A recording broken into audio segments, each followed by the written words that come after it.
My name is Luton Jones.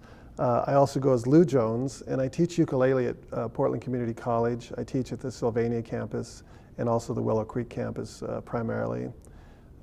And I've been teaching it for about 8 years.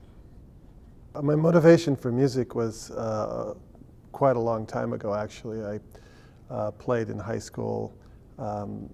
A lot of music. I just always liked music. I like poetry and things like that. I've been playing the ukulele for about 8 years, which isn't hard to believe, but it's true because I've been teaching it.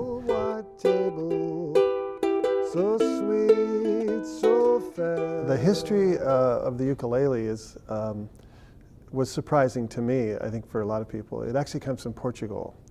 They were on a ship called the Raven's Claw, which went to Hawaii in 1622. And the Portuguese sailors came out to greet the Hawaiian people with these little ukuleles. They weren't called ukuleles. I'm not sure what the Portuguese called them, probably little guitars or something.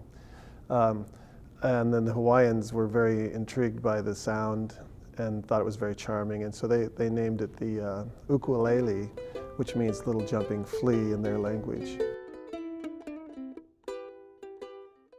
Different sizes of ukulele. It's interesting because a lot of the tenors are kind of about the same size. And they can get a little bit larger than this or that, you know. But then it moves up to what they call the soprano, which is a little bigger. And the soprano, of course, is a different tone, a little higher tone, or lower tone, excuse me, a little lower tone. And then when you get to the baritone, it gets really low because it's tuned like a guitar. It has the same bass kind of strings as a guitar. It's not quite as thick, but it's a nice combination when you have all the different the different sizes, because it sounds a little more orchestrational when people play together. If you just play all with the small tenors, it kind of sounds like Steamboat Willie or something over and over and over again, which is fine. It sounds beautiful, you know, because then you work with techniques and things and rhythm techniques and that sort of thing. Different ways you play, the styles. If I was going to play a baritone, I'd probably be doing, I don't know, more folk songs or something, you know, because it's kind of like a guitar. With the sound of the higher ukulele, you're going to get that sort of Hawaiian sound, if you want to call it that, at least what you're used to calling that. There's a lot of the chipper, almost banjo kind of, you know, texture to it. It also sounds like a harp. When you can play it really quietly, and then you can play Celtic music just like a harp. It's really interesting how you can move it around. You can even finger pick a little bit like a little folk harp or something.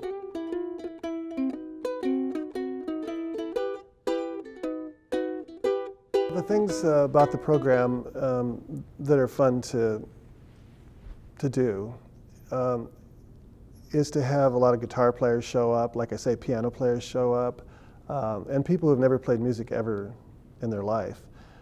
It's a really easy instrument to play. It's easy to push down the strings. It's a real enabler, you know. It gets people where they can actually access music. And one of the things that I do is teach people what they call tablature, which isn't really like traditional music with staves and that sort of thing, and crochets and all that, you know, that annotation that you have to learn. So it's very accessible.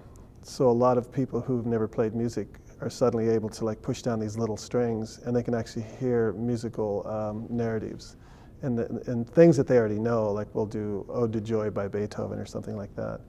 And it's a lot of fun to see people understand that music can be accessed. I think that's one of the things that it's great about the class. If I had to describe the ukulele, I would say that it was mirthy, like a mirth.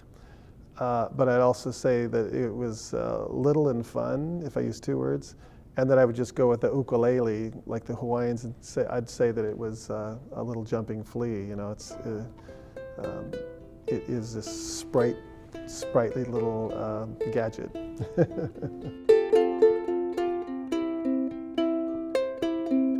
You remember me when the west wind moves upon the fields of barley. You'll forget the sun in his jealous sky as we lie in fields of gold. So she took her love for to gaze a while among the fields of barley. In his arms she fell as her hair came